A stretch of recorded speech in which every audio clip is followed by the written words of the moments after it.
जय हिंद दोस्तों, मैं अंशुमान मिश्रा अपने चैनल लेट्स टेक तक में आप सभी का स्वागत करता हूं। जैसा कि आप सभी जान रहे होंगे कि हमारी पॉलिटी की सीरीज चल रही है जिसमें हम लोग कॉन्स्टिट्यूशन के पार्ट्स पढ़ रहे हैं। इसमें हम लोगों ने पार्ट 1 पार्ट 2 पढ़ लिया था, पार्ट 3 की भी 2 सीरीज पढ़ ली हैं और आज इसकी पार्ट 3 लेके आए हैं, सीरीज 3। इसमें हम लोग आर्टिकल 32 के बारे में डिस्कशन करेंगे। आर्टिकल 32 है क्या? बेसिकली आर्टिकल 32 संवैधानिक उपचारों का अधिकार है। इसमें ये आर्टिकल ऐसा आर्टिकल है जो हमारे फंडामेंटल राइट्स की रक्षा करता है। हमारा कोई भी फंडामेंटल राइट्स का अगर हनन हो रहा हो तो ये आर्टिकल उसकी रक्षा करता है। कैसे? जैसे कि आपने कभी देखा हो, आप कहीं भी बैठ के, जैसे हम ही लोग हैं मंदिर में पूजा कर रहे हैं, अभी कोई हमको आके मना कर दे, नहीं कर सकता है, क्योंकि धार्मिक हम लोग आर्टिकल 25 के अकॉर्डिंग मतलब हम अपने धर्म की पूजा कर सकते हैं, हमें कोई भी उस पर रोक नहीं सकता है। अभी बहुत लोग, अभी कभी कभी आपने बवाल भी सुना होगा, न्यूज़ चैनल में आए दिन चला भी करता है कि लोग कहते हैं कि मुस्लिम्स वंदे मातरम क्यों नहीं बोलते हैं, वंदे मातरम बोलना चाहिए इनको। देखो, आर्टिकल 25 के अकॉर्डिंग आप उनको फोर्स नहीं कर सकते हैं, क्योंकि उनमें क्या है, उनके अकॉर्डिंग भगवान उनके लिए सिर्फ अल्लाह है, उनके लिए सिर्फ भगवान अल्लाह है। और वंदे मातरम का असली अर्थ क्या हुआ? इस धरती माँ। देखो, हमारे लिए तो हम लोग हिंदू धर्म में तो हम लोग माँ बाप को भगवान मान लेते हैं, ईंटे पूजा पत्थर, मतलब हम लोग हर एक चीज़ को भगवान मानते हैं। उनके लिए वो अल्लाह को मानते हैं, तो उनके लिए वही सही है। हम उन पर दबाव थोड़ी ना डाल सकते कि आप इनको भी भगवान मानिए। जिसको जो मान सकता है उसको मानिए। इसीलिए वो लोग वंदे मातरम की मतलब नहीं बोलते, क्योंकि उनके लिए क्या है, सिर्फ अल्लाह ही उनके लिए सब कुछ है। वो अपने माता पिता के पैर भी नहीं छूते हैं, क्योंकि उनके लिए अल्लाह सबसे बड़ी चीज़ है। वैसे ही हमारे उसमें अभी उनसे कभी, इसीलिए तो कभी आपने देखा होगा कि जनगण मन को हमारा नेशनल एंथम बनाया गया, इसीलिए वंदे मातरम को नहीं बनाया गया है, ठीक है, ताकि उस सब कोई क्योंकि नेशनल एंथम ऐसा होना चाहिए जो सब कोई गा सके, वो चाहे हिंदू हो, मुस्लिम हो, सिख हो, ईसाई हो। तो आर्टिकल 25 उनको संवैधानिक दर्जा प्रोवाइड करता है, फंडामेंटल राइट्स प्रोवाइड करता है कि वो अल्लाह की पूजा कर सकते हैं। अगर उन पर कोई रोकता है तो वो सुप्रीम कोर्ट जा सकते हैं। किस आर्टिकल के अकॉर्डिंग? आर्टिकल 32 के अकॉर्डिंग। अब थोड़ा डिस्कशन करते हैं। और मूल अधिकार को मूल अधिकार बनाने का अधिकार आर्टिकल 32 को है, ठीक है, ये है इसका फर्स्ट। क्योंकि मैंने बताया जैसे कि आप कुछ गलती होती है आपसे तो आप डायरेक्ट सुप्रीम कोर्ट जा सकते हैं, वैसे ही डायरेक्ट सुप्रीम कोर्ट जा सकते हैं अगर आपके फंडामेंटल राइट्स का हनन हो रहा हो। देखो, अगर इतना इंपॉर्टेंट है तो इसको भीमराव अंबेडकर ने कॉन्स्टिट्यूशन की आत्मा कही है, हृदय कहा है, संरक्षक कहा है, गारंटर कहा है। किसने? BR अम्बेडकर ने। तो ये है, ये पेपर में पूछता भी है कि कॉन्स्टिट्यूशन की आत्मा किसे कहा जाता है, या कॉन्स्टिट्यूशन का हृदय किसे कहा जाता है, संरक्षक या गारंटर किसे कहा जाता है। तो अब आता है हमारा, जो हमें 5 प्रकार की रिटें इसमें पढ़नी है, उस रिट के बारे में हम लोग डिस्कशन करेंगे।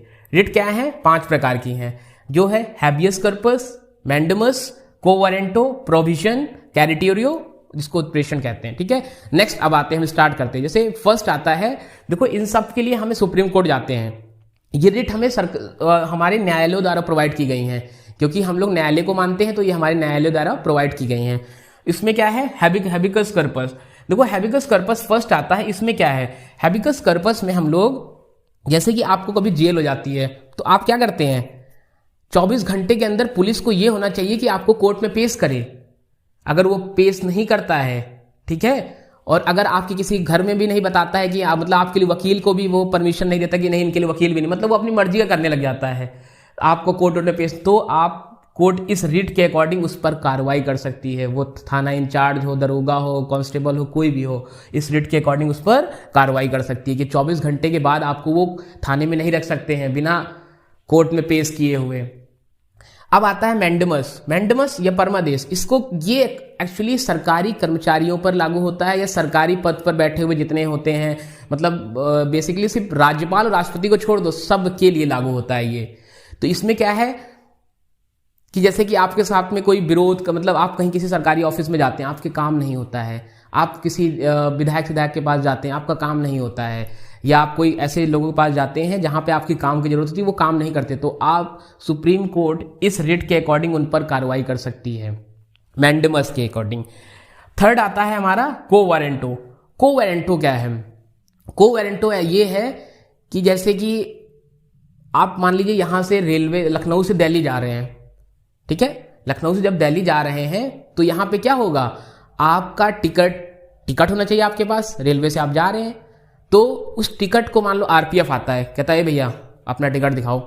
आप कहोगे अरे साहब हम आपको टिकट, आप अगर आप जानते हो हम आपको टिकट नहीं दिखाएंगे, वो अपनी ऐट में आ जाएंगे, अरे नहीं नहीं, अब पुलिस वाले जानते हो थोड़ा ऐट में आ जाते हैं, अरे नहीं हमको दिखाना है। लेकिन अगर आप समझदार हो तो हम आपको क्यों दिखाएं, हमारे पास टिकट है, आप ऐसे देख लीजिए, बस हो गया। आपको अगर नहीं देखना हम नहीं दिखाएंगे, क्योंकि टिकट चेक करने का अधिकार किसको है, टीटी को है। तो जो काम जिसको प्रोवाइड किया गया है वही काम करेगा, अगर उसके अलावा कोई काम करता है वो, ठीक है, तो हम इस रिट के अकॉर्डिंग उस पर कार्रवाई करवा सकते हैं। और इसका एक और प्रयोग हो सकता है, जैसे किसी को अधिकार, जैसे मान लो अभी आपके मोहल्ले में आप देखते हो अरे यार भैया ये नौकरी पा गए जुगाड़ से, पता नहीं कैसे नौकरी पा गए, तो आप उन पर कार्रवाई करवा सकते हैं फर्जी नौकरी पे। तो आप इस कोर्ट इस रिट के अकॉर्डिंग उसे पूछेगी, अरे भैया तुमने फॉर्म कब भरा था, अच्छा अब भरा था, फिर तुमने कौन सा एग्जाम दिया, तो पूरी जांच कार्रवाई पूरी इस रिट के अकॉर्डिंग होगी। तो इस रिट के अकॉर्डिंग इतना होता है। नेक्स्ट है प्रोविजन। प्रोविजन क्या होता है, प्रतिषेध इसको कहते हैं। प्रोविजन में क्या होते हैं, जैसे कि अभी आपको मान लो कोई आपने कुछ काम किया तो आपको निचली अदालत ने सजा दे दी, ठीक है, निचली अदालत ने सजा दे दी, तो इसमें क्या होगा, आप फांसी की सजा दे दी गई आपको, अब क्या करोगे, अरे भैया फांसी की सजा हो गई अब क्या करें। देखो आपके पास तो अभी दो ऑप्शन और है, हाई कोर्ट सुप्रीम कोर्ट, तो आपको वहां स्टे लेने का अधिकार प्रोवाइड कराता है ये रेट। आप वहां से स्टे ले सकते हैं, आप हाई कोर्ट जा सकते हैं, अभी आपके पास दो चांस है जहां अपने आप को साबित कर सकते हैं, वरना नहीं तो आप मत करिए, कोर्ट अभी है कहती है यहाँ इनको फांसी दे दीजिए, आप मत जाइए, अभी पुलिस देखिए आपको फांसी चढ़ा देगी। तो ये क्या है, हाई कोर्ट सुप्रीम कोर्ट इसकी छूट प्रोवाइड कराता है, रिट आपको दे रखी है इसकी रिट के अकॉर्डिंग। और इसमें एक चीज़ और होता है, जैसे कि आप कोई मतलब आप इसमें कोर्ट के फैसले के खिलाफ आप जा सकते हैं एक्चुअली। अब जैसे कि मान लो आपने सजा, लखनऊ में रहते हैं, लखनऊ में आपने कुछ केस उस कर दिया, अब आपकी सुनवाई जाके कानपुर में हो रही है, तो गलत है ना। ये नियम के अकॉर्डिंग लखनऊ के पहले हाई कोर्ट में होनी चाहिए, यहाँ पे जो भी डिस्ट्रिक्ट हाई कोर्ट होगा उसमें होगी, इसके बाद अगर नहीं होता तो हाई कोर्ट जाती है, नहीं होता फिर सुप्रीम कोर्ट जाती है, ठीक है। तो इसके अकॉर्डिंग ही ये है हमारा प्रोविजन में क्राइटेरियन। इसमें एक्सप्रेशन ये लगभग इससे मिलता ही जुलता है, इसमें हम लोग को वही सुप्रीम कोर्ट के फैसले को रिव्यू करना होता है इस आर्टिकल के अकॉर्डिंग। तो ये है हमारे 5 प्रकार के रेट जिसको हम लोगों ने आज पढ़ा, और ये है हमारा आर्टिकल 32 जो है बहुत ही मोस्ट इंपॉर्टेंट सभी एग्जाम्स के लिए। तो इसकी एक याद करने की ट्रिक है, जो 5 प्रकार की रेट होती हैं ये कौन कौन सी होती हैं। इस ट्रिक का नाम है बंदी पति परमेश्वर उसका अधिकार। बंदी बंदी प्रत्यक्षीकरण, पति प्रतिषेध, परमेश्वर परमादेश, उसका उत्प्रेषण, अधिकार अधिकार प्रेच्छा।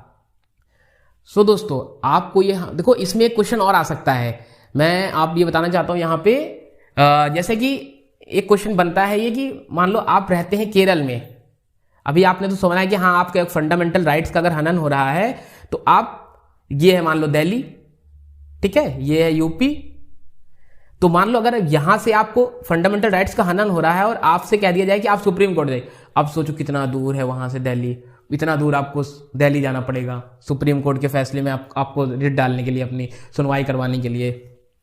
तो आप क्या करोगे, इसीलिए एक आर्टिकल, तब ये लगा कि हाँ जो लोग दूर रहते हैं उनके लिए कैसा हो पाए, तो इसीलिए एक आर्टिकल जोड़ा गया, आर्टिकल 226। आर्टिकल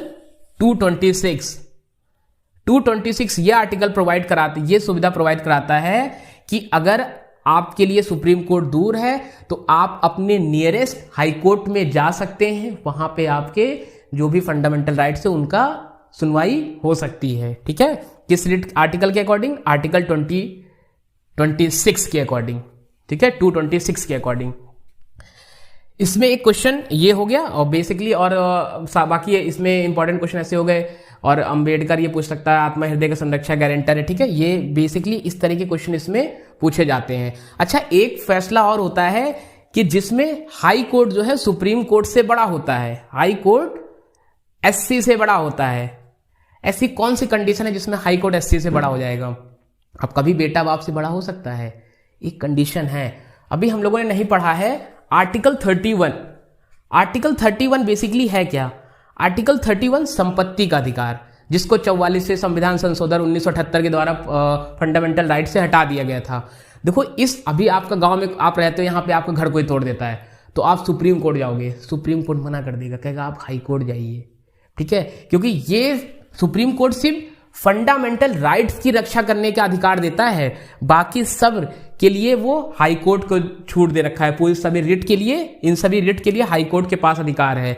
तो इस मामले में सुप्रीम कोर्ट सिर्फ फंडामेंटल राइट्स के लिए पूरा वो देता है कि आपके कोई फंडामेंटल राइट्स का आनंद हो रहा है, आप सुप्रीम कोर्ट जाइए, ठीक है, वरना बाकी सभी के लिए आपको यहां पे जाना पड़ेगा। कहां पे? हाई कोर्ट में। तो ये है आपका, इसीलिए यहां इस मामले में आपको हाई कोर्ट सुप्रीम कोर्ट से बड़ा है। तो ये आपको मेरी क्लास कैसी लगी प्लीज कमेंट बॉक्स में जरूर बताइएगा। Please subscribe my channel let's trick तक and share it. Thank you. जय भारत, जय हिंद।